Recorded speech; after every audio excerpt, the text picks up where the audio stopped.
पता है ना आप सबको। Alright guys, let's talk about one nation, one election. And let me tell you something honestly, ये बहुत important बात है। हम डेमोक्रेसी में जीते हैं, चुनाव से सब निर्धारित होता है और वही चुनाव एक साथ सारे हो रहे हैं, तो सोचने वाली बात है। और सबसे बड़ा सवाल जो देश की जनता में है और जो लोकल लोग हैं वो सोच रहे हैं कि जब एक बारी में सारे चुनाव हो जाएंगे तो मोदी जी क्या करेंगे। नहीं, वो काफी पॉलिटिकल रैलीज करते हैं ना, we love and respect of prime minister. और दूसरी बात ये जो इलेक्शन के आने पर गैस सिलेंडर, पेट्रोल, डीजल सस्ते होने लगते हैं, ये बेनिफिट भी लोगों को बहुत अच्छे लगते हैं। पर बहुत बड़ी चीज है, ये बहुत इंपॉर्टेंट है, इसको समझना बहुत जरूरी है। और अभी सारे गोदी चैनल्स उछल उछल के कार्यक्रम कर रहे हैं कि क्या बात है Modi ji, I love you Modi ji. पर हाँ, इसमें कुछ चीजें हैं जो सोचने वाली हैं, उसी पर हम आज बात करेंगे। केंद्र ने एक देश एक चुनाव को लेकर एक कदम और आगे बढ़ती हुई सरकार नजर आ रही है। नेशनल लेवल पर और साथ ही स्टेट लेवल पर एक साथ चुनाव होंगे। इस कानून से फायदे क्या होंगे, पहले आप ये देखिए। अच्छा, वैसे ये वन नेशन वन इलेक्शन पहले कंट्री में हो चुका है, 1952 में और 1957 में सब कुछ शांतिपूर्वक तरीके से चल रहा था। बट यहां पे एक आइडिया दे रहा हूं मैं, 1959 में नेहरू जी ने इस चेन को ब्रेक किया था। सब कुछ शांतिपूर्वक तरीके से चल रहा था। इन्होंने आर्टिकल 356 का यूज करके 1959 में केरला की कम्युनिस्ट सरकार को बर्खास्त कर दिया, तो ये चेन थोड़ी टूट सी गई। ओके, ये तो लेटेस्ट न्यूज है। उस समय तो फिर भी ठीक था, अब तो पॉलिटिकल पार्टीज और बढ़ गई है, हर तीसरा चौथा आदमी इलेक्शन लड़ने की सोच रहा है। पर प्रॉब्लम यह है कि अगर वन नेशन वन इलेक्शन होता भी है और उस बीच अगर कोई सरकार अपना टेन्योर पूरा नहीं कर पाती है तो क्या होगा, क्या होगा। अभी सारे गोदी चैनल्स मिलकर इस चीज को बढ़ चढ़कर इसके फायदे बता रहे हैं, लेकिन यह भी जानना जरूरी है कि इसके क्या डिसएडवांटेजेस हो सकते हैं।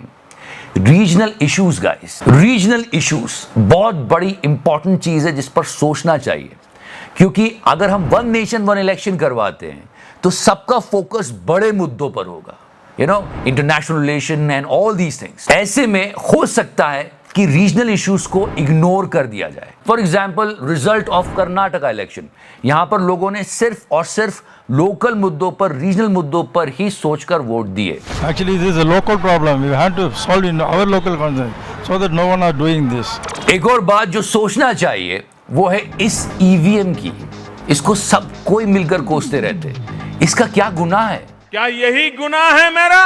क्योंकि जब वन नेशन वन इलेक्शन होंगे तो सोचो कितनी सारी ईवीएम्स चाहिए होगी, क्योंकि लॉ कमीशन ने 2019 में कहा था कि एक साथ सभी चुनाव होते हैं तो इसका खर्चा करीब 4500 करोड़ होगा। और अगर ईवीएम हैक होती भी है तो वर्कलोड कितना बढ़ जाएगा उन लोगों का जो उसको टैंपर करते हैं। नहीं, कम ऑन, बट ऐसा नहीं होना चाहिए। And one more thing, people should understand that you need to educate your voters. I mean come on, लोगों का माइंडसेट अभी कुछ और ही चल रहा है। मेरे को कोई भाजपा को वोट देने के लिए मना कर रहा है तो आत्महत्या कर लूंगा। क्योंकि अभी देश के लोगों का माइंडसेट ऐसा है कि कोई भी कॉन्वर्सेशन में अगर पॉलिटिकल मुद्दा उठता है तो अगला सवाल होता है कि अच्छा इलेक्शन कब है, अभी बताते हैं इसको। ये लोगों का माइंडसेट है। 1952 1957 में ये हुआ था, अब तक हम लोगों ने ऐसे वन नेशन वन इलेक्शन नहीं देखे, तो लोगों को एडुकेट करना बहुत जरूरी है। और रूरल एरिया में तो ये और मुश्किल होगा, उनको बताना पड़ेगा कि यार 2 बार दबाना है, एक उसको जाएगा एक इसको जाएगा, इसने तुम्हारे साथ वो किया था, इसने तुम्हारे साथ ये किया था। सो या we have to educate our voters, that's the most important thing. भीख मांगूंगा, दे दे बाबा, बाबा दे दे, लेकिन मैं वोट भाजपा को दूंगा। बहुत ही बढ़िया। On a fun part, so called businessman का भी बड़ा फायदा होगा, क्योंकि एक ही बार चंदा देना पड़ेगा। क्या है, नेता हर बार पहुंच जाते हैं, चंदा दो इलेक्शन है, चंदा दो election they. That would be great for them, but I'm still worried for our dear Prime Minister. Modi ji क्या करेंगे, क्या करेंगे मोदी जी? पर इन सबको अलग हटा दो, सारी चीजों को भूल जाओ, सब कुछ हो सकता है। वन नेशन वन इलेक्शन हो भी जाएगा तो जो सबसे बड़ा सवाल है वो ये है कि जब एक गवर्नमेंट चल रही हो और वो अपना टेन्योर पूरा ना कर पाए किसी भी वजह से, तो क्या होगा? प्रेसिडेंट रूल लगेगा या फिर से इलेक्शन होगा? और अगर फिर से इलेक्शन होता है तो फिर वन नेशन वन इलेक्शन का क्या होगा? मोदी जी, मुझे क्रेडिट नहीं चाहिए। एग्जैक्टली इस पर एक डिस्कशन होना चाहिए, बात होनी चाहिए कि कैसे रिजॉल्व होगा ये इशू। और अब उन देशों की बात करते हैं जहां पर वन नेशन वन इलेक्शन का कॉन्सेप्ट है। ऐसे देश हैं जो वन नेशन वन इलेक्शन को फॉलो करते हैं। Belgium, Sweden, south Africa, Brazil, थोड़ा बहुत यूएसए में भी। लेकिन हम दुनिया की सबसे बड़ी आबादी है, लगभग 140 करोड़ का देश है। बहुत अलग तरीके से सोचना पड़ेगा। बेल्जियम और स्वीडन में प्रोपोर्शनल रिप्रेजेंटेशन काम करता है, यूएस में भी सिर्फ 2 पार्टीज हैं, और हमारे यहाँ 6 national parties, almost 54 state parties, more than 2000 unrecognised parties, और इसको भी इलेक्शन लड़ना है। मेरा चुनाव में कोई मुद्दा नहीं है, मेरा अपना एक पर्सनल मुद्दा है, मुझे पैसा कमाना, इन्वेस्ट करना है। तो किसी कंट्री से या कहीं से कॉपी पेस्ट काम नहीं करेगा।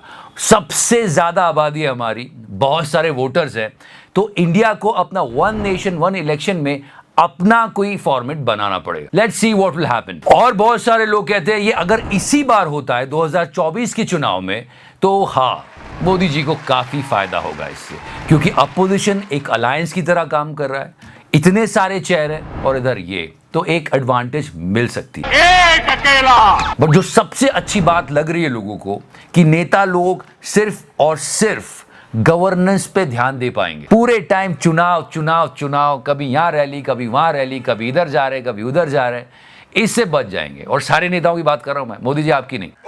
थोड़ा गवर्नेंस पे फोकस होगा, और जहां तक बात है खर्चे की, तो वो बहुत कम होगा। ईवीएम का खर्चा तो बढ़ेगा। 2019 का जो लोकसभा चुनाव था उसका खर्चा 10,000 करोड़ था, ये इलेक्शन कमीशन ने बताया। फिर ये लोग प्रमोशन करते हैं, रेवड़ी बांटते हैं, जलेबी बांटते हैं, ना जाने क्या क्या करते हैं, क्या क्या नहीं होता है, पैसा पानी की तरह बहता है। इससे तो पूरी कंट्री एग्री करेगी हाँ टैक्स पेयर का पैसा बचेगा। पर ये वन नेशन वन इलेक्शन होगा कैसे? सुनते हैं आप? दैट्स अ बिग थिंग, क्योंकि सारी पॉलिटिकल पार्टीज को इस बात पर अग्री करना बहुत मुश्किल है। कुछ पॉलिटिकल पार्टीज के लीडर्स तो ये भी बोल रहे हैं one nation one election, one party one leader. समझ रहे हो ना? पता है ना आप सबको? ये डिस्कशन चल रहा है वन नेशन वन इलेक्शन का। मोदी जी एक और डिस्कशन ले आए, इंडिया या भारत। भारत हमको जान से प्यारा है, पर सोचने वाली बात यह है कि इतने सारे इंस्टीट्यूट्स हैं, इन सब में इंडिया लिखा हुआ है, इन सब को चेंज करना पड़ेगा। जो भी लोग पसंद कर रहे हैं वन नेशन वन इलेक्शन को, इसलिए पसंद कर रहे हैं क्योंकि यहां पे बहुत सारा पैसा बचेगा टैक्स पेयर्स का। हाँ, अब जब देश का नाम चेंज होगा तो सच में वहां भी बहुत सारा पैसा लगेगा। इफ यू रिमेंबर, जब इलाहाबाद प्रयागराज हुआ था तब करीब 300 करोड़ से ज्यादा का खर्चा हुआ। तो एक के बाद एक ऐतिहासिक काम कर रहे हैं हमारे मोदी। तो वन नेशन वन इलेक्शन हो या इंडिया का नाम भारत करना हो, इन सब पर अभी बातचीत चल रही है, देखते हैं क्या होता है। But still I am thinking कि अगर एक साथ सारे चुनाव हो गए तो मोदी जी क्या करेंगे? नहीं, इनॉग्रेशन है, इनॉग्रेशन। मुझे क्रेडिट नहीं चाहिए। Okay guys, we started this new thing, fact versus fun. If you're liking this, please tell us. And yeah, if you're liking this more, please share the video and subscribe it. तो करना